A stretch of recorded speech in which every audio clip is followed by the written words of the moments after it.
байцгааны эрхэм үзэгчдээ Төмний телевизээс бэлтгэн хүргэдэг эсрэг үнцэг нэвтрүүлгийн энэ удаагийн дугаар үзэгч та бүхэнд хүрэхэд бэлэн болсон байна. Ингээд бид бүхэн бас энэ удаагийнхаа дугаараар дэлхийн айнарт Монгол бахархал нэвтрүүлгийн хөтлөгч редактор Мөнх Цэцэг Игчийг бас өрөө оролцуулж байна.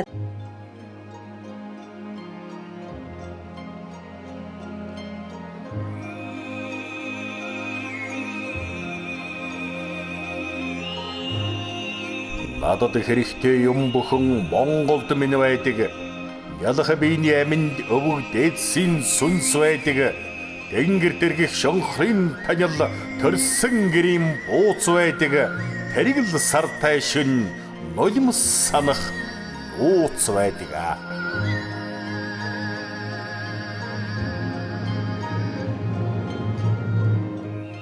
Танд өдрийн мэнд хүргэе. Баярлалаа. Тэний өмнө үзэгч түмэндээ бас өдрийн мэнд хүргэе.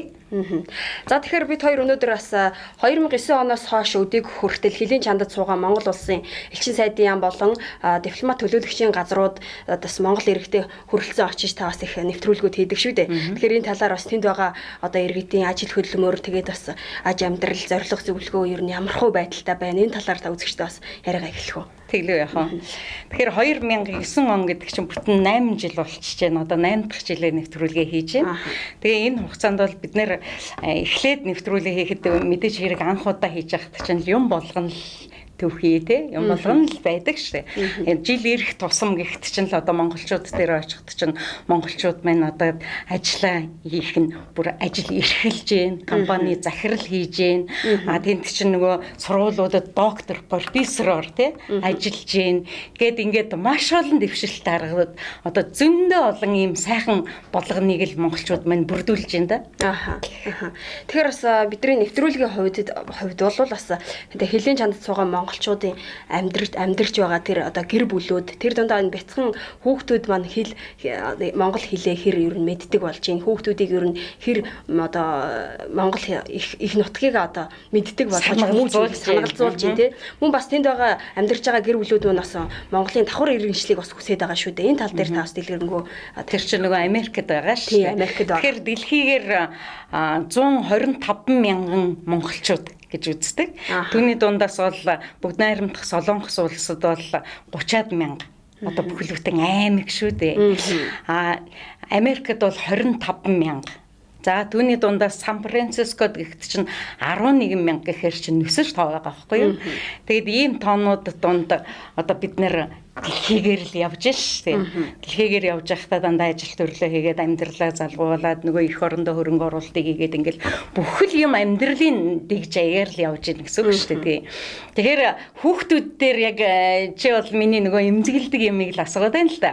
Хүүхдүүд дээр бол би анх эхлээд Солонгост очиж байхад 9 онд штэ. Тэгээ хүүхдүүдтэй ингээд яах гэж ээж автгаа нөгөө Кореяар яриад Солонгосоор яриад бид нэр юм асуух гэхээр ерөөсөө юу ч мэдгүй ингээд ингээд хараад. За энэ хилийн чандад нөгөө Европт гэхэд чинь одоо Америкт гэлээ, Канадад гэлээ ингээд жоохон хүүхдүүдтэй ярих гэхээр ерөөсө болдгоо. Тэгэл бид нэр юу гэхээр нөгөө аав ээж нөгөө оройн цагаараа л аав ээжтэйгээ уулздаг. Тэгээд тэрэндээ л нөгөө аав ээж нэг ганц нэг хүүхдээ. За яг хөө зарим нэг нь бол овоо хідэн хүүхдээ. Илээ гэхдээ нөгөө үгнийх нь ярианых нь нөгөө хаялга одоо юу авиан гихт ч өөр. Гихт шинэ ийм жоохон эмзэглэл төрөөд би бол маш их эмзэглэл төрдөг байсан. Тэгээд нэг Канадад очиод ингээд нэвтрүүлгээ хийгээд хүүхдтэй ингээд яриад бас энэ Америкт хийсэн бэ Сиэтл. Тэгээд хүүхдүүдтэй ярихад ерөөсөө Монгол гэдэг зүрхэн цохилсон хурдан Монголдо очихынс ингээд за яриа хэлнэ яагаад. Тэгээ ерөөсөө ингээд эднэрт буруу их ямар ч аргагүй юм бэ. Яг тэгвэл гэртээ ирээд орой ирээд аав ээжтэйгээ ярьчаад бүхэл бүтэн 24 цагийн одоо 18 цагт нь гадаа орчинд нөгөө цэцэрлэг яасэл нөгөө сургууль найз нартайгаа байхаар үгүйсэх аргагүй. Тэгэхээр яг нэг миний бодол бол ээж аав нар ерөөсөө энэ хүүхдтэй Монгол ёс заншил нөгөө хэл соёл энийг л нөгөө гэрийн хүмүүжлэр одоо төлөвшүүлээсэй гэсэн л ийм л бодол байх юм. Тэгэхээр бас ихэвчлэн яг Монгол гэр бүлүүд нь байна уу? Эсвэл дандаа гадаадын хүмүүстэй гэр бүл болсон хүмүүс их байна уу? Монголчууд маань ер нь ямар вэ? Яан зүр байна. Гэхдээ голцоо нэг монголчуудтайгаа тэгээд энэ жил бол би их ажиглаж яхад дандаа гадаадын иргэнтэй голцоо эмэгтэйчүүд минь суучулаа гэсэн тийм жоохон тийм аюу их тийм зүр хөвдөлт байлаа. Яг хөө тэр бол нэг галбалчл гэдэг утгаараа л байдгийн байгаа биз дээ. Гэлээ ихтэй тэр талаас тэрнээс Монгол ээжтэй аавтай монгол хүүхдүүд бол нөгөө монгол хэлээл. Тэрнээс биш нөгөө нэг гадаад ээжтэй аавтай хүмүүс чинь нөгөө одоо өвөөгөндөө эмээгэнд очиод нөгөө орчиж шаал өөр ингэж болчих шүү дээ. Тэгээд одоо Канадад Кубик мужид тэнд очиод явахад бол монгол бүр сургуулиуд тэгээд байжсэн. Бас нэг зүйлийг би ингээд анзаарч хахад ер нь гадныхын яадаг юм бэ? Энэ хэл соёлоо яаж төлөвшүүлж, яаж энэ хідэн хүүхдүүдээ яг одоо жишээ нь Оросч гэдэг юм уу, Вьетнамч гэдэг юм, Монголч гэдэг юм ийм болгохын тулд яаж зүтгэдэг юм бэ гэдээ ингээд ажиглаж хахад хагас бүтэн сайд ирэг ерөөсө тэр чигээр нь хайчдаг юм бэ. Ерөөсө аваачж өгөөл цэцэрлэг сургууль 2 хоног ээж аав очихгүй. Тэгэхээр чи тэр хүүхд чинь нөгөө үлгэрийн намаашаа тэгээ нөгөө багш ямар сайн байна тэр ёсоор нь яваад нөгөө өөрт нөгөө яг тулсан нөгөө их ёс их заншил гэдэг чинь үлдэх тэгж үлддэг юм байна гэж бодсон байхгүй юу. Америкт бол би бас Сиэтлд одоо дараагээд бүсгүй мэн гэртээ 20 хэдэн хүүхэдтэй. Одоо би мөдхөө очихдаа тэднэр дээр нэвтрүүлэг хий гэж бодож байгаа. Тэгээ айлын хүүхдүүдийг юу яатсан. Тэгээ дандаа монголоор яриад хай гэж ингэжсэн ч монголоор энэ маш сайхан санагдсан. Яг гэвэл хүүхд чи өөрөө оюун ухаан сайтай шүү дээ. Нөгөө 6 дахь мэдэрхүүн тэгэхээр тэр англи хэлийг сурч ирсэн чи энд нэг яс цаан чин цус яваад байна да. Тийм юм ажиг. Тэгэхээр энэ Америкт байгаа одоо монгол гэр бүлүүдийн маань одоо Монголдо тавьж байгаа давхар иргэншлийн талаар бас та хэлэхгүй юм. Монголчууд энд бас хэрхэн засгийн газар бас яаж хүлээж авч ямархуу байдалтай байгаа вэ? Тэнд бас их дамжуулж давхар иргэншлийг хүсэж байгаа юм билээ шүү дээ. Энэ талаар. Тийм. Тэр талаар бол би айгүйх сонирхсан. Сая ирээд удаагүй шүү дээ. Тэгээд тэднэрээ ярьж байгаа хүсэл нь бол ерөөсө давхар иргэншил хүссэн. Ерөөсө давхар иргэншилтэй болчмаар байна. Бид нэр тэр одоо Бээжинд ч юм уу, Гонконгт ч юм уу очиод нөгөө энэ Монголоос гэрүүлээ дуудаад уулзаж, уйлж, инээж ингэх хэрэггүй баймаар байна. Тэгээ эх орондоо очимоор байна. Дандаа визгүй, бүр визгүй очимоор байна. Энд чинь нөгөө визтэй орохороо визтэй хэдэн хоногийн дотор гараараа яг л нөгөө нэг гадны хүн шиг байгаа шүү дээ. Тэр талыг л үгүйсгэмээр байна гэд ингээд яриад зөндөө их сэтгэлийн одоо үгээ хэлдэг. Ерөөсөө Монголдо визгүй болчмоор байна, давхар иргэншилтэй болчмоор байна гэд ингээд яриад байдаг. Гэлэг ихтэй яг энэ дээр одоо чи хоёр эсрэг өнцөг гэдэг талаас нь би бол дандаа нөгөө монгол ухрахлаараа сайхан юм л ярьдаг байлаа шүү дээ. Тэгэхээр шин бас явж яхад бол сэтгэл имзэглэмээр юм бас харагддаг шүү дээ. Тэрэн дээр бол ерөөсөө нөгөө нэг үг хатууч үнэн гэдэг бас байдаг те. Тэгэхээр би бас монголчууд маань эх орноосоо маш их юмыг хүсээ. За давхар иргэншилтэй болмоор нь тэгмээр байна. Тэгээд өгөөч одоо ингэмээр байна гэл ингээд байдаг. За тэгж болно. Гэлэг ихтэй тэгж одоо нэгч яхтай цаана үүрэг нь байх ёстой гэж боддог байхгүй. Тийм биз? Тэгээ үүрэг дээр нь би имзэглээд байгаа байхгүй. Хэдий тэгээд юу яжсэн тэгвэл хүүхдээ тэр хүүхдээ одоо яг давхар иргэншилтэй болох гээд байгаа зориг нь юундаа байгаа юм. Зөвхөн тэрийг хүсээд байгаа мó. Зүгээр их орондоо л очих гээд. Тэрний цаана маш их юм байгаа байхгүй юу? Жишээ нь одоо ингээл миний бодол шүү дээ. Жишээ нь ингээд хүүхэд одоо давхар иргэншилтэй монгол маань болгоч. Тэгэнгүүт тэр хүүхэд дандаа очихдоо визгүй очин зорчин монгол маань ямар байдгийг монгол маань одоо дандаа жишг танилцуулга өөрийнхөө оюун ухаанд гин штэ. Тийм байгааз. Тэгээд тэр хүүхэд чинь нөгөө монгол соёл, монгол одоо ёс заншил, өөрийн тэр цусны зүйл гараад ирэхээр чинь ингээд цогц болоод ирнэ. Тэр хүүхэд том болсон ч тэр ээж аав нар тэр их мөнгийг зараад хүүхдэд сургуульд нь сургаад ингэжсэн чи яг ээж аав нарын ярьж байгаа юм бол монгол гэдэг хүүхдэд тэр доржийн дулмаг их биш гэж байгаа юм. Тийм болгохын тулд тэгвэл бас давхар иргэншил өгөөсөх аргагүй. Тэр чи тэр хүүхд чинь чөлөөтэй явах хэрэгтэй тий. Чөлөөтэй дуртай үедээ яваад ээж аав нь явуулаад Монголоо За дээр нь эн чинь нас ахих тусмаа нөгөө эх орондоо газар шорооноос гадна эх орондоо хөрөнгө оруулалт, тэр эх орондоо таньдаг мэддэг үнэ аваачих. За тэрэнд байгаа хүүхэд чинь том болох тусмаа нэг компани ямар нэгэн ээж аав нь тэгж мөнгөө заран байж тэр хүүхдэд оюун ухааныг бий болгосон юм чинь тэр хүүхд том болно доо. Мэргэжлэн ч гэсэн одоо нүсэр том хэмжээний болно шүү дээ, тий. Тэгэхээр эх орондоо юу үлдээх вэ? Тэр талаасаа тэр хүүхэд маш их нөгөө нэг юм зүрхэн цохилно гэж бодож байгаа байхгүй юу. Тэгэхгүй нөгөө нэг хаяа нэг виз нь яхаар шин нөгөө очоод за жижигхэн эрэгтэй хүүхдүүдгээд Монголд очоод нэг сайн зодуулаад нэг сайн найзлал тэгсэн мөртлөө Монгол гоё юм байна лээ. А тэгтэл нөгөө ингээл нэг хүүхэд гэж ярьжсэн байхгүй юу. Монголд очихоор айгүй гоё. Гэлээ ихтэй нөгөө ингээд хүмүүсийг харж агаад нэг цагдаа хашаа руу шээжилсэн энэ яг хуйлгүй байдаг юм уу гэд ингэж ярьж байсан. Тэгэхээр тийм юм үзээд ингээд дандаа жишг хийгээд байгаа. Захын одоо бяцхан хүүхд хүртэл бяцхан хүүхд бүр тийм. Тэгээд ерөөсө Монгол гоё тэгсэн мөртлөө тийм гэдгийг заавал хажууд нь яриад байгаа байхгүй. Тэгэхээр тэр хүүхд чинь нөгөө визгүй зорчих тусмаа тэр хүүхд чинь нөгөө Монголдо юу хийх вэ том болох тусмаа за энэ тэгвэл цагдаа ингээд за ямар нэгэн хүн гээд гадаа хогоо хайж ийн ямар нэгэн үйлдэлийг гадуур үйлдэлийг хийгээд авчих. Тэгвэл энэ үйлдэлийг одоо үгүй хийхгүй тул тэгвэл би миний хувь нэмэр их байх ёстой юм байна да гэдэг нөгөө өөрийн үүрэг ухамсараа одоо ойртуулах, дэвтлэх тийм юм хэрэгтэй болов уу гэд бас нэг талаас бодож байгаа байхгүй тийм. Тэгэхээр таны явж исэн улс орнуудад бас Монгол цэцэрлэг сургууль юу н яг тэгж тусад баригдсан байдаг юм уу? Монгол цэцэрлэг сургууль бол тусад нь барьсан биш. Одоо саяхан одоо миний нэвтрүүлэг нөгөө Сан Франциско хотод суугаа Монгол улсын ерөнхий консул Эрдэнэтэйгээ би ярилцлага хийхэд бол ер нь явсан газар болгонд консул элчин сайдууд бол нөгөө Монголын соёлын төвтэй болъё. Соёлын төвүүд ер нь болоод байгаа шүү дээ. Сая Германд ихт чин гантөмөр тамгын газрын дарга байхдаа чин гантөмөр дарга ган хуйг дарга бас тийм гэрмэр авчлаа гэж фэйсбүүкээр харагдаад байсан шүү дээ. Тэгэхээр тэднэр нь зорилго ерөөсөө соёлын төвтэй болоод тэндээ бол нөгөө сургууль, цэцэрлэг бүх юм Монголын үйл ажиллагаа бүгдийг юу цогцоор нь бий болгоё гэсэн санаа бодолтой байдаг. Тэгээ одоо тэр хэрэгжээл яваад байгаа. Яг тэгвэл нөгөө дэлхийн монголчууд хөтөлбөр гээд ерөөсө 20 он хүртэл гадаад харилцааны яам нэмэн өөрийн санаачилсан тэр том хөтөлбөр явагдаж байгаа учраас энэ үйл ажиллагаа яваад байгаа. А миний ажигласнаар бол ерөөсө тэнд нөгөө Монгол сургууль байдаг. Тэгээд Монгол сургуулиуд байдаг. А тэр нь яаж ажиллах нь гэхээр одоо яг тухайн нөгөө эцэг эхийнхээ нөгөө цаг зав гэдэг ийм яс заншлаар явагддаг юм бэл.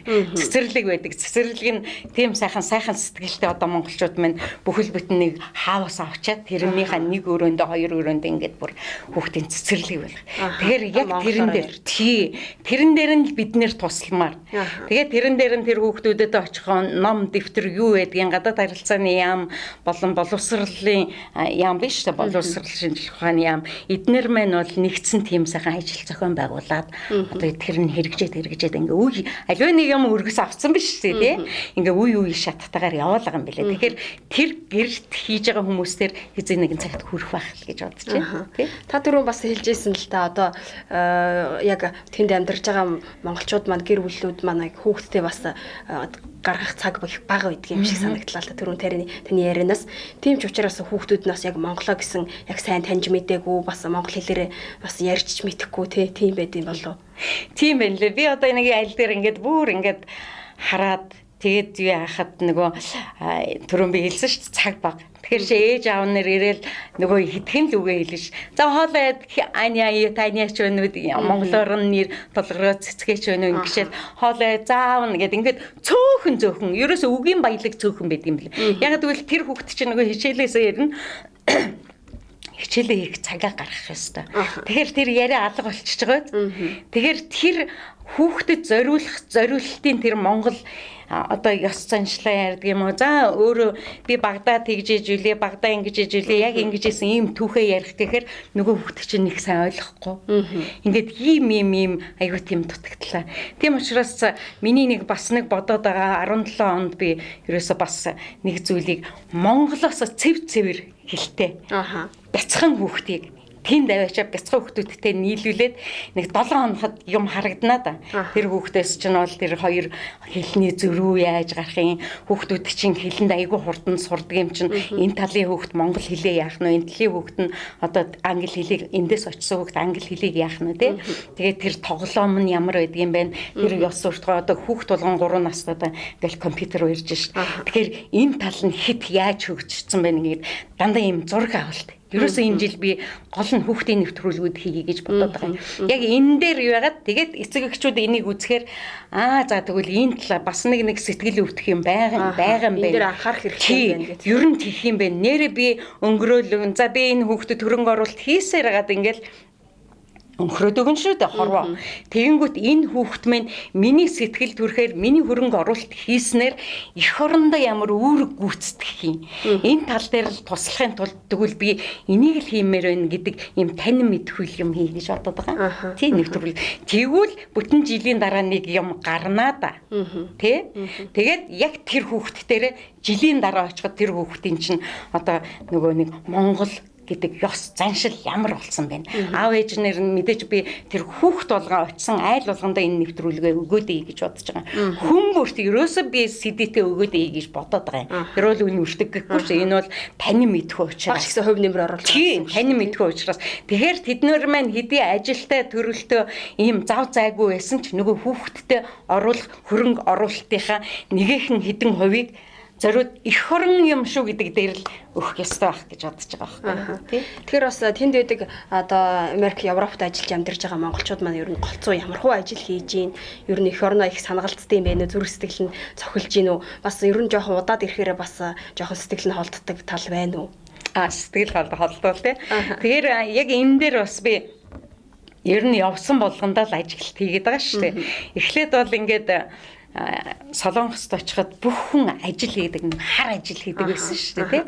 Тэгээд одоо ерөөсөө эн чинь 8 жилийн хугацаанд гэхэд би 3 жил гихт чинь тийм ажил хийж ясан. 4 дахь жилээс нь ингээ ажиглахад манайх чинь нөгөө одоо яг жинхэнэ нөгөө нэг суур нөгөө IQ өндөр учраас нөгөө бригадын дараа одоо дарга хийгээд тэгээ ахлагч хийгээд дэлгүүрүүдэд гэхэд ерөнхий менежер хийгээд том компаниудад гэхэд ерөөсөө өөрийн гэсэн карьераа одоо мэрэгжлийн дагуу бараг тийм бүр мэрэгжлийн дагууга дээр нэмээд компани байгуулсан. Ерөөсөө одоо би бол юуг харж байгаа гэхээр нөгөө яг эхлээд нөгөө шинэ очсон хүмүүс бол ажил хийж байгаа шүү хөлснээ.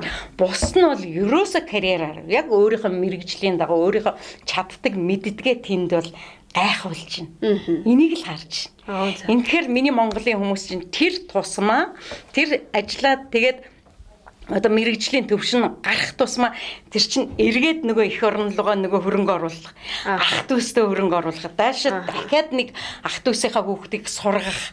За ийм байдаг юм байна шүү. Ингэ сурахт нь ингэдэг юм байна шүү. Хамгийн гол нь инглээ гэхэд хүүхдүүд залуучууд ингээд гадагшаа явг гэж би бодож байгаа юм.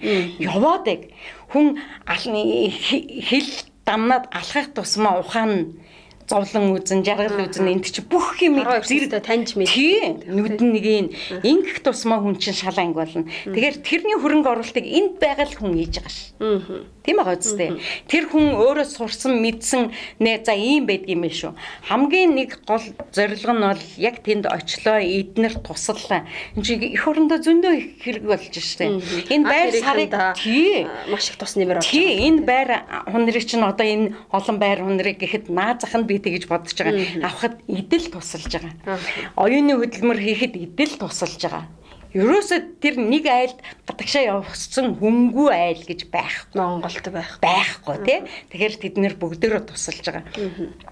Энэ мэтчлэнгээр ингээд нөгөө дандаа дэвшилт. Ерөөсөө тэр миний монголынхан ерөөсөө одоо гайхуулж байна. Нэг компанид гихт чинь л одоо ахлах менежер хийж шин. Яг хөө нэг аимшиг юм нь юу гэхээр одоо би тэр Канадад нэг охиныг юу яаж байна.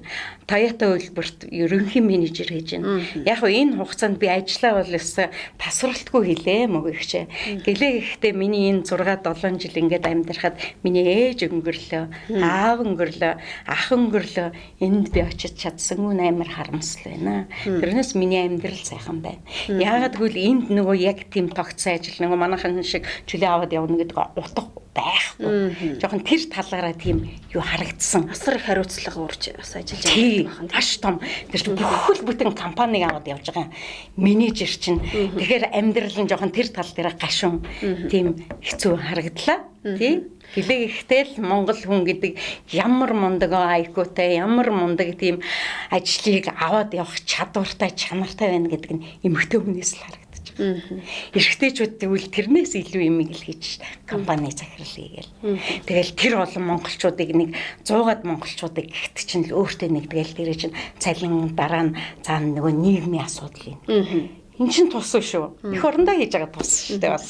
Бас хөгшөд настай хүмүүс маань бас баг зэргийн чөмжлөлтэй хандаад байдаг л та одоо залуучууд маань асар их одоо эх орондоо нэмрээ оруулахгүй явж дууслаа. Тэгээд нэлээд одоо хөтөл насандаа буцаж ирээд зүгээр одоо эх орондоо хувь нэмрээ оруулахгүй болчоод ирээд байна гэд бас их шөмжлөлтэй хандаад байдаг л та. Үгүй тэрийг бол яг нэлээд хувь нэмрээ оруулж байгаа юм байна. Тийм учраас л нөгөө хэвлэл мэдээллийн түүчээ бид нэр тэрийг сайн тод гаргах хэрэгтэй байхгүй юу. Тэрнээс яг тэд нар чинь очиод хувь нэр юу н тэр ингээд ярихт чинь эх орно олон жил болцсон хүмүүс чинь эх орноо санагалдж байна. За энэ онлайн хөгжсөн тийм ээ сошиал хөгжсөн энэ ертөнцөөр чинь ерөөсөө Монгол тэр чигээр нь хажууд нь байгаа юм шиг харж байна. Тэгэхээр тийм байвал зүгээр ийм байвал зүгээр за хэдүүлээ нэгдээд ингээ эх орондоо ингээгээд яг бид нар нөгөө нэг хүн болгон ингээд хүрээд хэвлэлийнхэн хурж очиж чадахгүй учраас тэд нар тэрүүг хугацаанд л хийгээд бид нэр хүрсэн газараа илэрхийлээд ингээ харуулдаг байгаа байхгүй юу. Тэгэхээр тэрнээс цаана нь бол Монгол тэнд хэлийн чандад суугаа монголчуудад бол ерөөсөл зүрх нь Монгол маань сайхан болоосоо Монгол авилгалгүй болоосоо ерөөсөө ард түмэн маань тэр юмгүй болчихвол ерөөсөө монголч нь үргүй юм шүү дээ. Бүр дайлшаа тэрэгтэл яг энэ зарчим сайхан явагдах юм бол монголч нь бүр өөр орон зээл өгөх нөхцөлтэй ийм сайхан мундаг орн штэ гэл ингээд ярьж байгаа сэтгэл нь өвдөж байгаа. Энэ болгоныг л бас хараад байж хахад бол сайхан байгаа шүү дээ. Та мэдээж асар олон хүмүүстэй уулзаж учрах бас мэдэрч таньж харсан бах л та. Тэгэхээр та бас хувь хүний хувьд бас энэ манай Монгол улс болоод тэр гадаад улс орны бас соёлын ялгаа асар их байгаа л баг. Гэхдээ та хувь хүний хувьд бас Монголдоо ингэч юмсан эсвэл манай Монгол энүүгээрээ давуу талтай эсвэл ийм соёлыг одоо багч гисэн нэвтрүүлэх юмсан залуучуудаа бас таньж мэдүүлэх юмсан гэсэн одоо харсан зүйлүүдээ бас хэлэхгүй тий. Тэглээ яг эхлээд бид нар чи яг дөнгөж явж байхдаа би бол гэр орноо санаад үр хүүхдээ санаал ингэдэг байсан. Тэгснээ хүн чинь ингээл ахаад байгаа шүү дээ. Тэгэнгүүт одоо юун дээр имзэглэж байгаа вэ гэхээр хамгийн гол нь ингээл явж байхад хогны сав харсан ч за энэ ийм байвал за хогны сав байж болно. Ерөөсөө тэр орчин ямар байх нь хамаагүй. Ганцхан тэр юуг би ажиглаж исэн гэхээр энэ хэлийн чамдад ч мууж болгон өөрийн бие даасан хуйлтай байдаг юм байна. Тэрнээс нөгөө Монгол хуулийн нэг хуулиараа явдаггүй. Жишээ нь одоо манай хөвсгөл ховд гихт ч өөрийн хуйлтай байх ёстой юм байна. За юу хууль нь юу гэхээр чинь нөгөө хүүхдээ сургууль, соёл бүх юм нь хуулиараа тэр тухайн нөгөө мужаараа хэрэгжчихдэг хуулийн дагууга. Хуулиа эрхэмлдэг.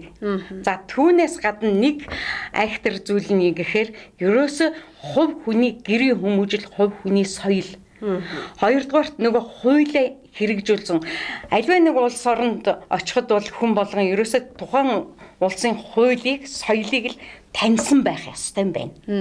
Таньсны үндсэн дээр бид нар чинь тэнд ингээд янз бүрийн ингээд илүү дутуу юм хийхгүй байгаа юм чинь ямар ч монгол хүн ингээд бүр хэрэг төвөгт ингээд цөөхөн ороод байна шүү дээ.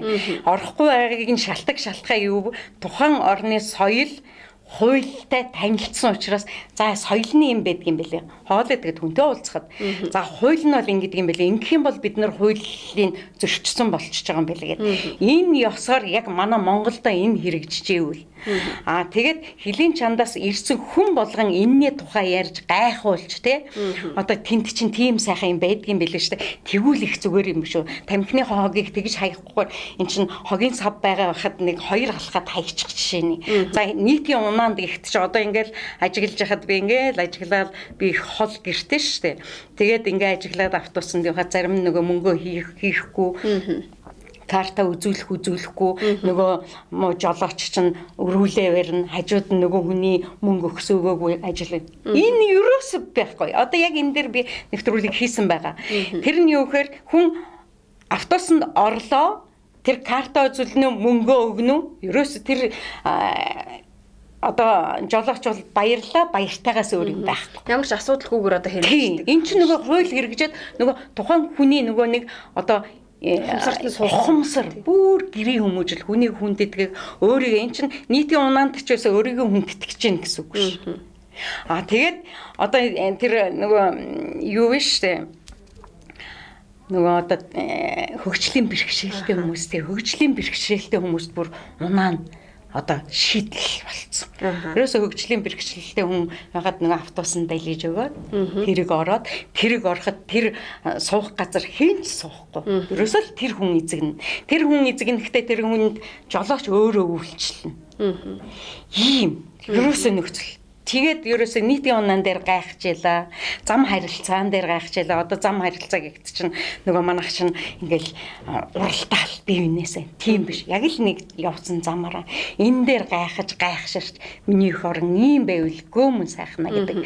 Ерөөсөө дандаа л жишгэл хийх юм да. Миний их орноос бас тэнд нэвтрүүлчихээр бас авууштай зүйл бас харагдаж байсан. Миний их орноос бол ерөөсөө тэр байгаль ус нь байж гэн. Манай хүмүүс соёлтой болж байгаа юм бол тэр гайхуулмаар юм зөндөө байгаа шүү дээ.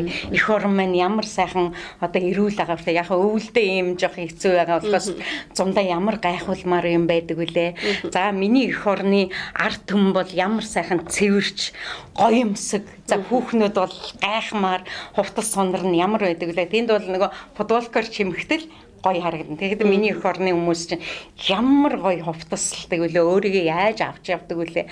Гайхуулахаар юм өөрөө яг тэр жишгээр тэнд гайхуулахаар юм их л байгаа юм чинь. Гайхуулаад явж байгаа. Тэгэхээр гайхуулахаар зүйл их байгаа. Хоёр гэхэд миний эх орны иргэд бол маш ухаантай, ухамсартай. Тэгээд нэг зүйлийг би ажиглаж баярладаг. Тэнд чинь нөгөө ажил хийхэд чи одоо энэ ингээд утсан илээ тий. Энэ утсыг ерөөсөө дэлгэцийн солиход нөгөө ганцхан чийл дэлгэцийн солино. Өөр хүн тэгэхэд манайхан чинь энэ уцыг бүрнээр нь янзалцдаг шүү. Хийм мундаг гайхуулна. Одоо барилгын компани дээр ч байж тэр хоолны газар би ажиллалаа. Хоолны газар тэгэхэд чи ерөөсө тоогооч ийн хийж, зөөгч ийн хийж, угаагч ийн хийж, цэвэрлэгч ийн хийж, ерөөсө хийхгүй ачигч ийн хүртэл эмгтэй хүн хийж шүү. Тэгэхээр чинь ерөөсө тэр монгол хүний гайхамшиг тэнд хүний нутагт гарч байна. Яг түншгэ би бас заримдаа эмзэлдэг байхгүй юу. Хоёлаа мэдээж чиний нэвтрүүлгийн жанр шүү дээ. Тэгэхээр яг тэнд хийж байгаа хүмүүс энд яг ингэж яагаад хийж болохгүй байгаа юм бэ? Яагаад энэ хүмүүс ингэ ажилгүй байгаад байгаа юм бэ? Яагаад энэ мөнгө хоол идэх мөнгө хаанаас олдоод байна? За ах дүүс тэр очиад ирлээ барьлаа. Ажилгүй байх мөнгөгүй байх гэж байгаа. Энэ ямар учраас уу гэдэг дээр л би бүр одоо хүртэл гайхаад байгаа байхгүй. Тэнд бол тийм юм байхгүй. Ажил хийн ам тосдно. Нөгөө байранд суун ажил хийн. Тэгэхгүй л бол нэг өдрийн алданг ажилгүй байвал нөгөө өдрийнхэнд байрны мөнгө. Байрны мөнгөө төлж чадахгүй бол ерөөсөө мөнгө нь ингээ нэмэгдээл гэдэг. Дугайл нэмэгддэг. Нэг л өдөр нөгөө хууль аваад явчихдаг. Ийм аимшигтай учраас нөгөө хуулиндаа захирагддаг. Тэгэхээр хууль гэдэг агуу байгаач, хуулийг хэрэгжүүлнэ гэдэг агуу байгаач, энийг л хэрэгжүүлэх ёстой юм байна. Хуулиа бол бид нэр хизээч алдахгүйгээр яг тэрийг хатуу сахиулмаар юм байна. Тэгээд хүний нутагт бас нэг зүйлийг би их ажиглаж байна. Онлайн ертөнц хөгжсөн учраас одоо би фэйсбүүкээр орохгүй нэг 7-8 хонсон. Тарих хэвээр маш сайхан амарсан. Тэнд бол бүгд хүн болгон үзээд энд ч гэсэн нөгөө стресс чинь тэрнээсээ бий болоод дандаа муу энерги, дандаа муу юмнууд ярьж байна. Бид нар бол одоо засаглалаа бид нар одоо хүлээн зөвшөөрөх ёстой. Ямар засаглал гарсан. Бид нар дэмжих ёстой. Бид нар одоо энэ дээр хийж байгаа ажилд нь дэмжиж эсэргүүцээд энэ одоо жилийн 4 улиралд ингээ одоо жагсаал цуглаа ингээл гомдол ярмааргүй байна. Энэ бол ажиглал гэсэн юугаар гэж одоо би яг тэр сонгуулийн үед байлаа. Одоо энэ шинэ ерөнхийлөгчийн үед байлаа. Ерөөсөө тэр хууль засаглалаа мэддэг улсууд чинь тэгж нөгөө ярих юмн дээр яриа жагсах юмн дээр л яг таг жагсдаг болохоос өнөөдрийн одоо зүгээр ингээд ажиглаж хахад шинэ жил боллоо. Шинэ жил болоход 25-нд боллоо. 26-нд нь модоо хураалаа. Ажил ерөөсөө явдгаараа. За нэгдүгээр тэр хоёрдугаар сонгуул гэлээ. Сонгуул дээр яг л тэр санаа бодлоо тэр онлайнаар байна уу өөрөө очиод байна уу тэр цуглаанд байна уу илэрхийлчихэд тэгээд ямар ч юм гомдлгүй өөрөө л ажиллаа хийнэ. Улс их орондоо бий болгоно. Өөрийнхөө амьдралдаа ах амьдралтай дэш. Ийм юм ажиглаж чинь. Тэгэхээр бас бусад улс орныхан бас өөрсдийнхөө хэл соёл бөгөөд ёс уламжлалаа авч үлдэхийн тулд ер нь ямар ажил хийдэг юм шиг энэ таны тал дээр бас ямар ажиглалт хийв? Тийм, тэрэн дээр бол би нөгөө Орос, Вьетнам, Хятад гурав дээр байсан. Одоо жишээ нь яг Эрдэнэ консул ярьжсэн нөгөө нэг Хятад таун те, China таун байна, Оросын таун гэдэг ингээд Солонгосын бүхэл бүтэн цогцсон юм хүрээлэн байна. Үүнтэй адилхан яг нэг зөвлөгийг би ажигласан. Оросууд Вьетнамууд хоёрыг ажигласан. Тэгэхэд ерөөсөө тэр Монгол одоо Оросынхан ийм цогц одоо манахаар хэлэхэд соёлын төв гэж тэрэн дээр бүх үйл ажиллагаагаа зохион байгуулсан. Нөгөө миний хэлээд байсан нөгөө хүүхдээ 2 хоног тийшээ зүгээр л орхино. Ерөөсөө орхино. Тэр хүүхд ерөөсөө харин ч 3 дахь хоног дээр нөгөө бүтэн цай дээрээ орой ирэхдээ монголоор орсоор яриад ах юм шүү. Ээж аваагээ тэгж нэхэд. Ийм гоё. Тэгэнгүүт нь нөгөө ээж аваагээ тэгж орсоор монголоор одоо вьетнамаараа ингэ нэхэр ээж аваа яалтчгүй ярина да. За тэр цэцэрлэг сургуульд ингээд багшилж байгаа багш нь нөгөө домог яриа нөгөө их нутгийнхаа сонин сайхан ярихаар нөгөө ээж аваас асуухаар ээж аав нь хүүхдтэй хариулахын тулд цаанаас эрен сурвалжлана да. Өөрийнхөө мэдэхгүй юм. Ийм гоё уялдал үүсдэг юм бэлээ. Тий. Тэгэхээр яг энэ уялдаа бий болоосоо энэ дээр нэмээд заскаас бол одоо тэр одоо гадаад харилцааны яам бол тэрэн дээр маш их арга одоо анхаарал тавьж байгаа юм бэлээ. Нөгөө соёлын төвийг тий. За давхар иргэншил гэж энэ давхар иргэншил дээр бол миний эх орон бас бодлогын хэмжээнд бас бодолцож тэгээд миний бас бодож байгаа мэдээч хэрэг гадаад харилцааны яам маань тэрийг бодож байгаа л баг. Нөгөө яг Монгол ээж аавтай хүүхдүүд л тэрийг хүртэнэ. Тэрнээс биш одоо англи ээж аавтай ийм хүмүүс бол тэр чинь яг 100% Монгол цус байх байгаа шин. Тэгэхээр тэр давхар иргэншил бол тэм хүндэл үйлчлэх болов гэж би бодож байна. Хойштой бол би мэдээч хэрэг гадаад харилцааны яамнаас гадаад сурталчилгаан хариуцсан албатаас тий. Тэгээд яг чиглэл ер нь иймэрхүү юм хүмүүстэй ярихад тий. Энд чинь мэдээч хэрэг бид нар л түүчээ болох ёстой. Тэгэхээр энэ дээр маш том юм чиглэл одоо өөрийн одоо яг энэ юуг асуувал энэ хүмүүст хүрэх үү, юуг асуувал энэ бодлогын хэмжээнд болох юм бол гэдэг дээр л бяцхан одоо тусламжил өгөх юм байгаа шүү дээ. Холбож одоо өгч байгаа юм шүү дээ. Тэгээд тэднэрийнхээ үзэл бодлыг, тэднэрийнхээ санаа бодлыг одоо жишээ нь тэнд байгаа монголчууд энд байгаа нөгөө хөгшин ээж аав юу хүсэж байна энэ болгоныг холбоод би хүрэх газарт нь нөгөө нэвтрүүлэг болгон хүргээл гэсэн ийм л бодол байгаа. Тэрний хариуд бас тэнд байгаа монголчууд маань бас өөрсдийнхөө үр удам үр хойчийг бас монгол ёс заншлыг бас мэддэг, багаас нь бас тэрийг суулгаж өгөж монгол хэлийг бас мэдүүлж явах хэрэгтэй. Зэрэгцүүлж одоо авч явах үүрэг байх хэрэгтэй. Тэр нэхэд байгаа нөгөө одоо аливаа нэг зүйлэнд чинь хариуцлага үүрэг гэж байгаа шүү дээ. Тэгэхээр хариуцлагаа яах вэ, үүргээ яах вэ? Тэгвэл давхар иргэншилтэй болохыг хүсээд байгаа хүмүүс нөгөө үүрэг нь хариуцлага нь өөрсдөд нь их тулнаа да.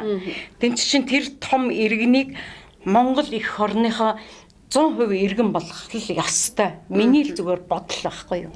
Яг хөө тэнд ажиллаж байгаа тэр том хүн боллоо. За парламентод монголч гэдэг боллоо. Гэлэг ихтэй монголч хүн чинь одоо жишээ нь Монголынхаа тал тэр парламент нөгөө Монгол цугаа элчин сайдын яаманда нөгөө Монгол гэдэг талаа яаж тусгаж өгөх вэ? Энэ л хүрээсээ энэ бий болгохын тулд энэ хүүхд маш их мэдлэгтэй байх ёстой. Нөгөө Монгол ёс заншил удам судраа мэдчих ёстой. Энэ л нөгөө ээж аав нь үүрэг байх ёстой л гэж би бодоод байгаа байхгүй юу? Тий? Тэглэгээ ах уу. Тэгэхээр бас таны явж исэн улс орноор бас ер нь Монгол улс гэхэр ер нь хэр мэдж байна одоо гадаадын улс орны хүмүүс ер нь таньж мэдж байна уу Монгол гэдэг ер нь ямар улс гэдгийг мэдж байгаа хүмүүс.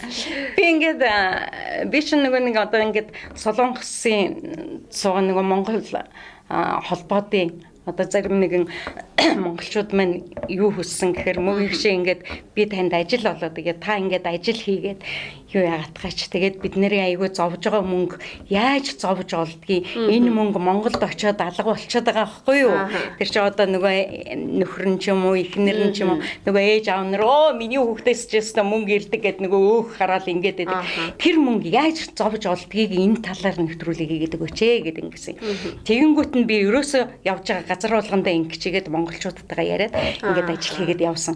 Тэгээд тэндээс ингээд ажил хийгээд явчаад оройд харнаа да. Бүр тараад метронд суух гэж байгаа юм заяа. Тэгэхэд ингэж байгаа байхгүй айгүй сайн. Одоо тэр өдөр болгон тааралддаг байсан. Оо Чингис хаан ор гэд намаг штэ. Тэгэл би ч яагаад чи нөгөө нэг Монгол ийм омогшил байгаад байдаг юм уу? Би яг энэ ойчрын ер нь альва нэг юмны ойчлын төрөнд байхыг хүсдэг. Тэгээ ингээд дандаа төрүүлэл юмд яах гэд. Тэгээ тэр дандаа тэгдэг.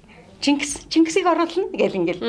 Энэ Чингис гэдэг талаараа маш их одоо Монгол хүний чинь нөгөө одоо энэ хацрын энэ юу байдгийн шиг шанаа тэгээд ингээд аюу тийм юм нурангаар биш. Яг үннийг хэлгээд ингээд Вьетнам, Солонгос за юу байдгийг Азийн ингээ хүмүүсийг хараад жоохон ийм яг төлөв даруу хэлэхэд ингээд жоохон өөдгүү төлөв даруудаг ингээд жоохон ийм нөгөө ийм хэмэргүүж юм ингээд их ийм нурна иймэрхүү байдаг. Унжигэр талдаа байдаг гэсэн үг тийм. Монголчууд бол ерөөсөө ингээд гудамжинд тааралдаг явж байгаа зүгээр нүдний явлсан тэр гоё ингээд аюу тийм юм дээш харсан. Дандаа цэг дээш харсан. Ерөөсөө тийм мөцөх тийм л харагддیں۔ Надад харагддیں۔ Тэгэхээр тэр хүмүүс яг тэгж харагддаг болов гэж бодоод байгаа.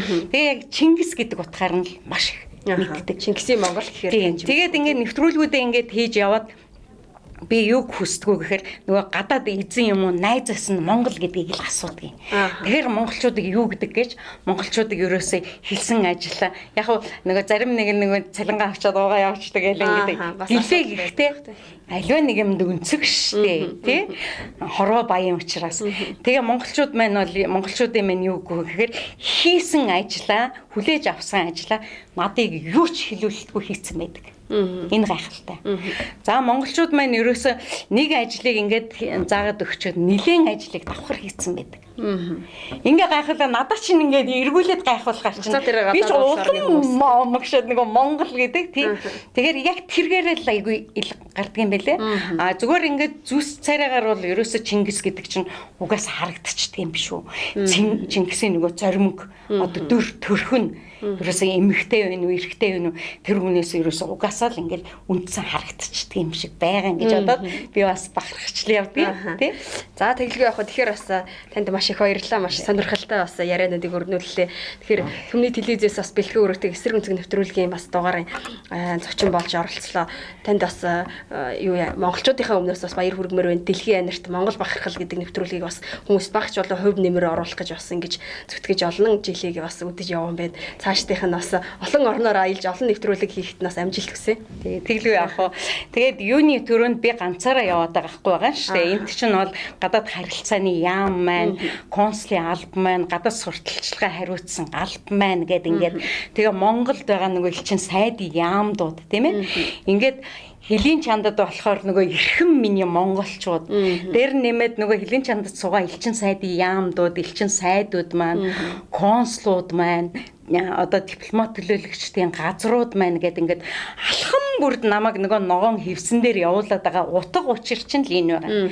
Тэгэхээр ерөөсөө хамтын энэ үйл ажиллагаагаар энэ олон нөр их одоо хөдөлмөрийн он жилийг өнгөрөөж үргэлжлүүлнэ. Би энэ нэвтрүүлгээ би бол бас 20 онд цуглуулж агаад баримтат кино хийх гэж байгаа шүү дээ. Тэгэхээр Хэлийн чандад суугаа эрхэм монголчууд маань Хэлийн чандад ажиллаж амьдарч байгаа элчин сайдын яамдууд маань маш их нөгөө бодлогын хэмжээ, сэрэмжлүүлэг, зөвлөгөө өгдөг. Энэ болгоныг би төмөн олондоо түгээж байгаа. Энэ түгээлтийг л та бүхэн маань надад тусалж байгаа учраас л энэ сайхан миний одоо оюунч гэсэн тэлэл явж байгаа шүү дээ. Тэгээд энэ бодол болгоныг л би та бүхэндээ түгээж байгаа учраас тэгээд танаа нэвтрүүлэг эсрэг үнцэг гэдэг нэвтрүүлэгт анх удаа орж тэгээ эсрэг талаас нь жоохон ч гэсэн ярьцанд хүлцэлөөч. Тэгээ та бүхэнд бас маш их баярлалаа. Тэгээ Хэлийн чандад суугаа монголчуудаа би нэвтрүүлгээ их түгээдэг, хүн болгонд л түгээхийг хичээдэг. Тэгэхээр миний телевиз хүртэл тэр Хэлийн чандыг алхаад энэ олон үйл явдлыг, энэ сайхан болгоныг харуулж агаад бас их баярлалаа. Уламжлаарай. За баярлалаа танд. За тэгэхээр үзэгчдээ Төмний телевизээс бэлтгэн хүргэдэг эсрэг үнцэг нэвтрүүлгийн энэ удаагийн дугаар энд хүрээд өндөрлөж байна. Үзэгч та бүхэн тэгээ дараагийн дугаараар эргээд уулзъя. Баяртай үзэгчдээ.